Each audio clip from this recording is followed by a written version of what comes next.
New Guinea and welcome to a brand new episode of Business PNG. Papua New Guineans around the country will soon enjoy fresh dairy produce from innovative agro industries Ilimo Dairy Farm. Now the company is committed to having produce ready for the shelves by Christmas. Just 20 minutes outside of Port Moresby, the country's first large-scale commercial dairy farm is taking shape rapidly.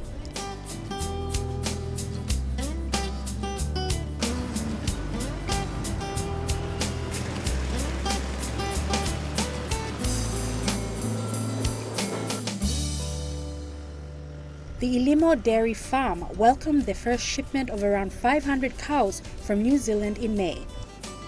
The farm has been under construction for several months now and aims to hit the shelves in time for Christmas.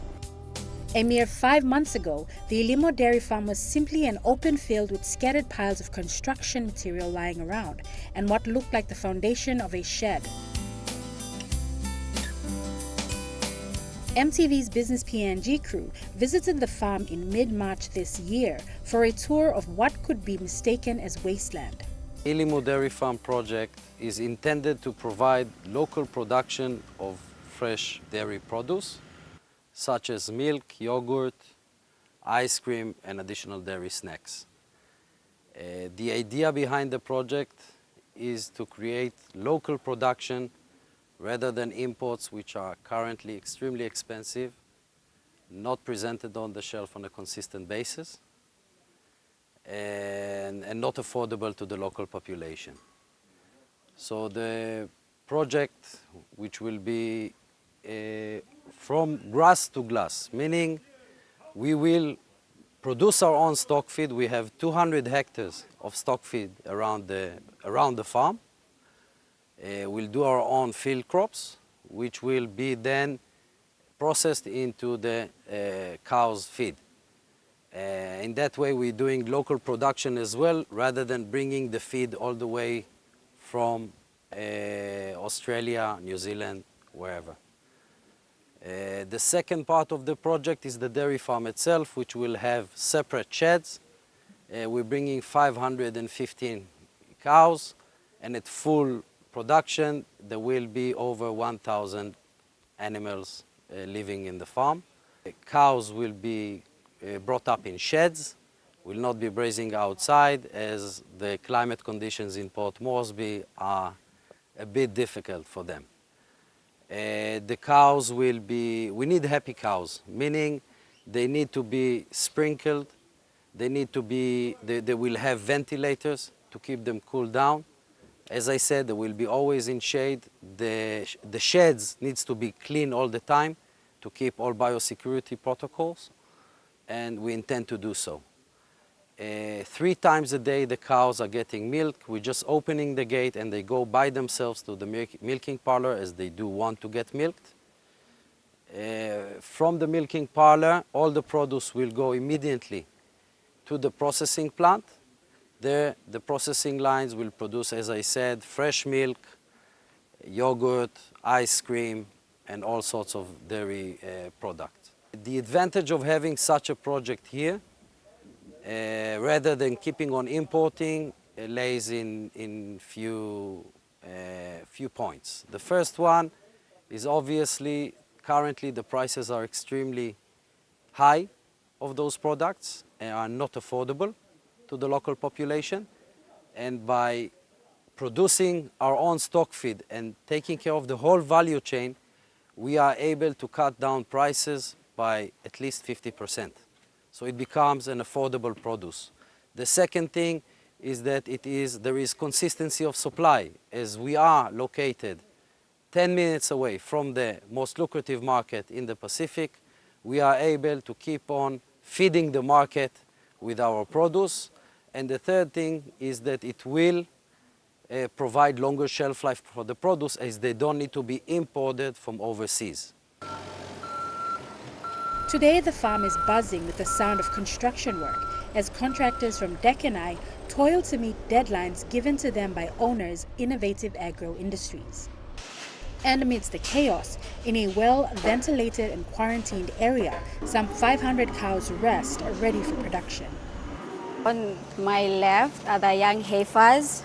The total number of young heifers that came in was 260, but at the moment we have 259 due to one loss of cow. What is stated about them having the leg straps?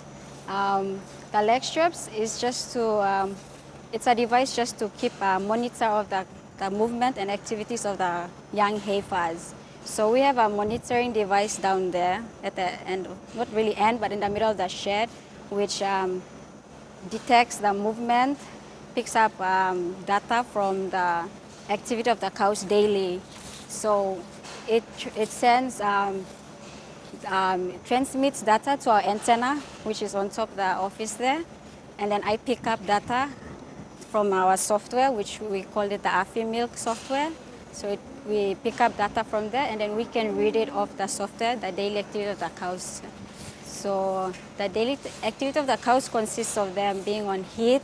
Heat is an activity which the cows show off when they're ready for insemination. Okay, insemination is another event which we carry out on the cows. Instead of bulls carrying out the natural sexual activity with the cows for reproduction. Instead of that, we are carrying out artificial insemination, where we are injecting semen from Israeli bulls into these New Zealand heifers. And artificial insemination is also a daily activity here on the farm. The farm is taking shape rapidly and is expected to supply high-quality dairy products to Papua New Guinean consumers. Products such as milk, yogurt, ice cream, and other dairy snacks. IAI hopes that this will ultimately curb dairy imports and create a sustainable dairy production industry in the country and eventually in the region.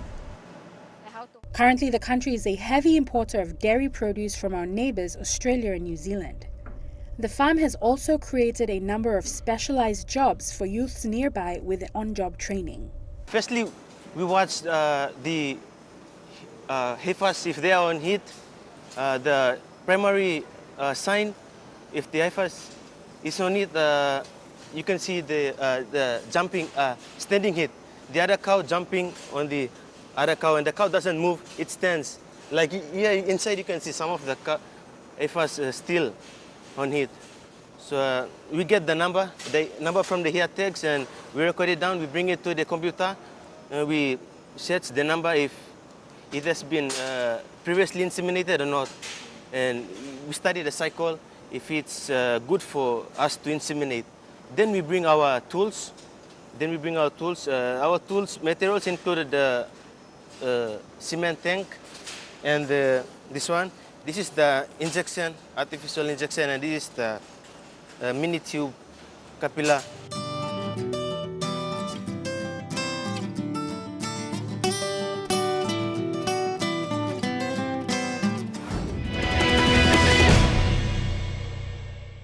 I'm Maribel Tulo. This is Kokopo, East New Britain Province, and you're watching Business PNG.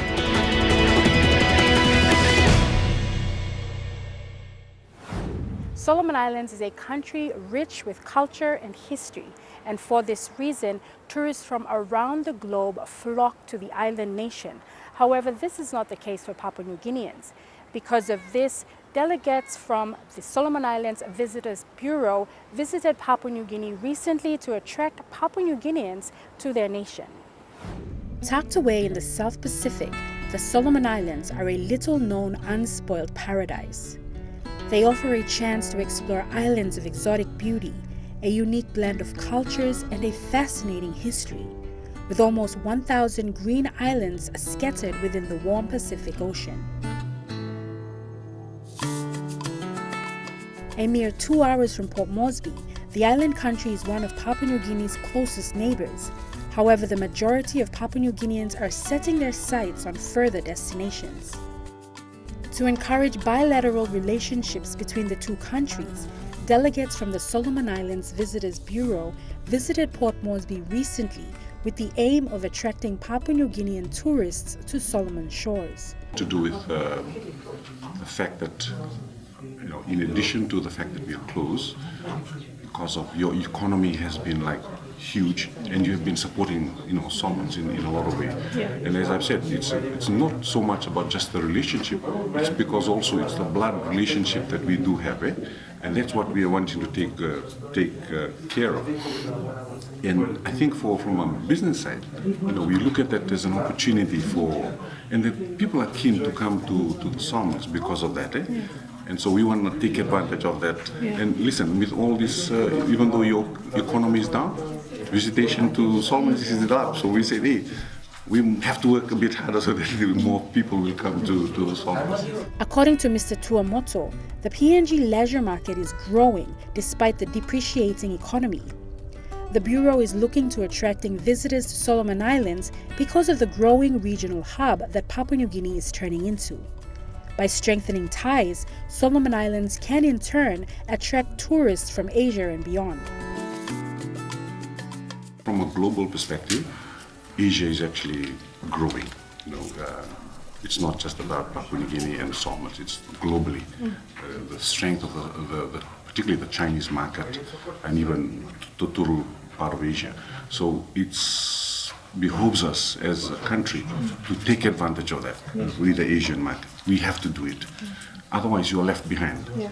Because when you look at what's happening globally with all the problems that's happening, the challenges with the US, the challenges with traditional markets like Europe, the one that stands out is Asia.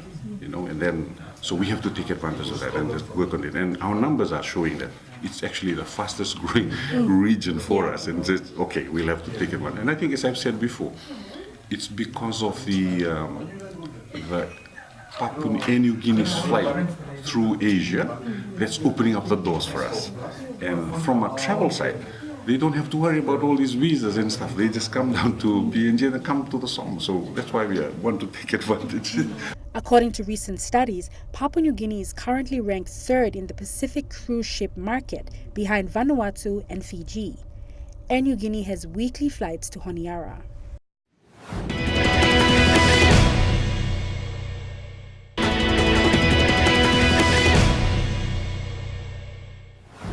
The People's Microbank Limited has recently joined forces with Papua New Guinea's largest commercial bank, Bank South Pacific.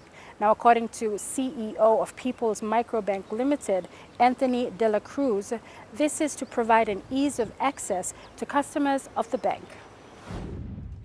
The partnership between both banks, one a microbank and the other a commercial bank and the largest bank in Papua New Guinea, is just another example of a rapidly evolving financial ecosystem in Papua New Guinea. The bank interchange aims to make financial services easily accessible to a broader spectrum of population across the country. At the moment, we have almost 90,000 savings accounts. So we estimate in the next 12 months, we can issue at least 100,000 ATM cards, People's Microbank ATM cards, which they can use through any BSP point of sale, such as at POS machine to do their shopping, or ATM machine to get some money. This is now possible. Actually, at this moment, anybody with an active People's Microbank ATM card can do their shopping at any BSP merchant by swiping their PMB People's Card. Customers of People's Microbank Limited with People's Cards can now access their funds through any of Bank South Pacific ATM machines or BSP FPOS devices anywhere in PNG. The network interchange will allow customers to enjoy the value-added benefits of convenience, efficiency, safety, and security of electronic payments. This kind of facility only existed among commercial banks a few years ago. The launching we just witnessed today is about, we call it bank interchange with Bank South Pacific. We established this relationship with the biggest bank in the country to make our services more accessible to as many cardholders, PMB cardholders around the country. That means easy and quick access, more efficient, less costly to our customers, because the interchange allows for our People's card holders to do electronic transactions in any supermarkets, BSP merchants, BSP ATM machine, or BSP FPOS machine, anywhere in the country, beginning today. So that means anyone with a savings account with People's Microbank, with a People's Card linked to those accounts, can do financial transactions and get served through BSP payment systems. Informal savings and credit groups have operated for centuries across the developing world. Microfinance and in turn microbanks serve the low-income demography or the grassroots. Microbanks, like the People's Microbank, tailor their products to suit the need or situation of this demography. This includes use of collateral substitutes, women clients, taking service to low-income families, and incentivizing repayment and loyalty. So how will the People's Microbank, while partnering with the largest bank in the country, avoid alienating and intimidating their customers? The very reason why People's Microbank is in existence is to give access to the smaller, I would say, the low-income sector of population, the small SMEs, small businessmen, as we call the grassroots sector, to get easy access to banking services. Now we realize, given at the moment our limited capacity as a microbank, we will not be able to realize that mission in a faster rate. So we sign up with partnership, interbank partnership with Bank South Pacific, the biggest bank in the country, to make financial inclusion to almost any Papua New Guineans as possible through interchange. So we did the complementation approach instead of competition approach. So which means we want to benefit with the capabilities that are already in place with the big banks. Instead of us investing on very costly infrastructure, when these facilities, payment facilities are already available, so we signed up with BSP, and we are very thankful that BSP is very welcome the approach of People's Microbank to be a partner to bring financial services more accessible to thousands of millions of Papua New Guineans around the country. I'm Leon Gerari in Lorengau, and you're watching Business PNG.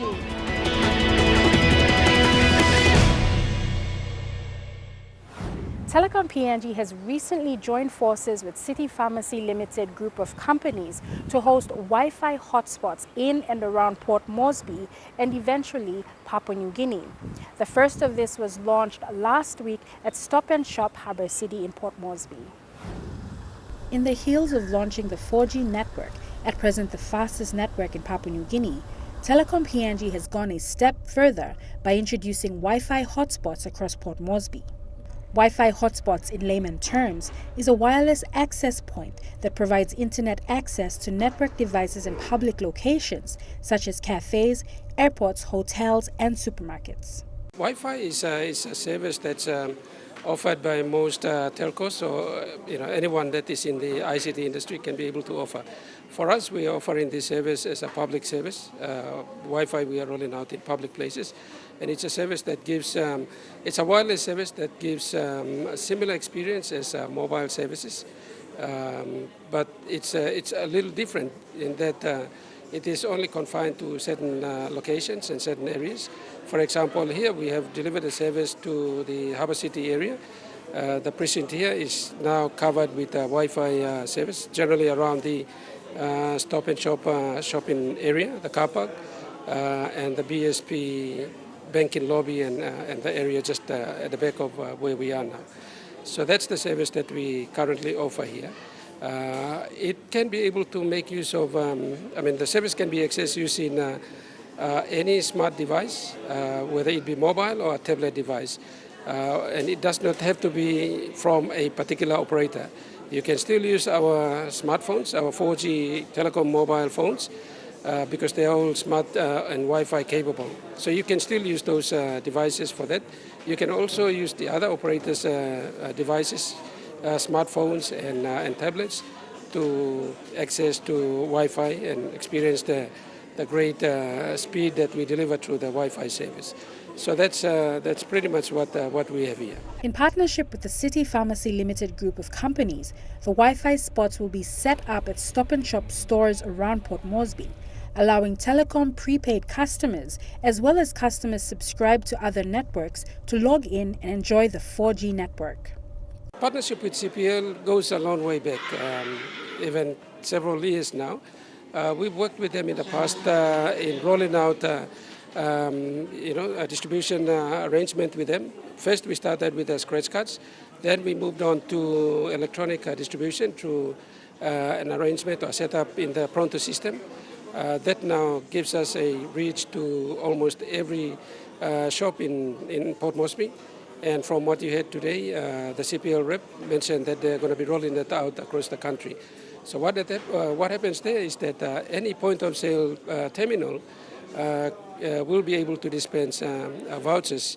So after you do your shopping, you can ask them for your telecom top-up, and they will be able to punch that into their normal cashier, and they will dispense it at the end of the receipt that you get for your groceries and your whatever items that you purchase from CPL. So, that's, if you like, a two-in-one kind of package that you can be able to get at the end of your shopping experience here at Stop and Shop. Although few incidents of hotspot security issues are reported, many people remain skeptical of their safety. The skepticism is justified, however, as a hacker with good technical skills can break into your computer through a hotspot and potentially access personal data. Taking basic precautions will ensure reasonable safety when using Wi-Fi hotspots. According to Mr. Victor, this is just a taste of what is to come, and telecom customers should look out for upcoming products. 4G is our latest offering that we are offering, and today we launched this Wi-Fi service here at Stop and Shop. So those are the two products that we are pursuing and we will be pushing to the market, and we are rolling out across the country. I think quite confidently we can say right now that our 4G coverage is by far bigger than the others, unless they they say otherwise. But we are happy and we are proud that we have the coverage out there, and a lot of people coming to us, a lot of customers coming to us and telling us and sharing their experience with us and saying this is almost like something that they never experienced in this country, but they're thankful that we are able to deliver that. I think one thing that I should say that we are able to deliver this experience now, and customers will soon experience the same speed and level of experience on Wi-Fi, is based on the infrastructure that we delivered over 3-4 years. We have been working behind the scene to deliver an infrastructure that is modern and that is able to deliver the capacity that our customers want out there, and also generally for those that are in the industry that also add value to the ICT services they deliver to customers, to also have the benefit of getting extra bandwidth from us that can be able to meet their demand and their customers' demand. So we are I guess building on the background that we have done over the last few years to deliver these services. There are obviously other things that we will be working on to deliver, but we will announce them as and when we come to that point. And that's all we have for this episode of Business PNG. For more information, if you would simply like to view this episode again, visit EMTV online at the URL at the bottom of your screen. Or to simply join the conversation, like our page on Facebook or follow us on Twitter at the Twitter handle at Business PNG. Until next week, have a pleasant evening. I'm Leon Girari, and this was Business PNG.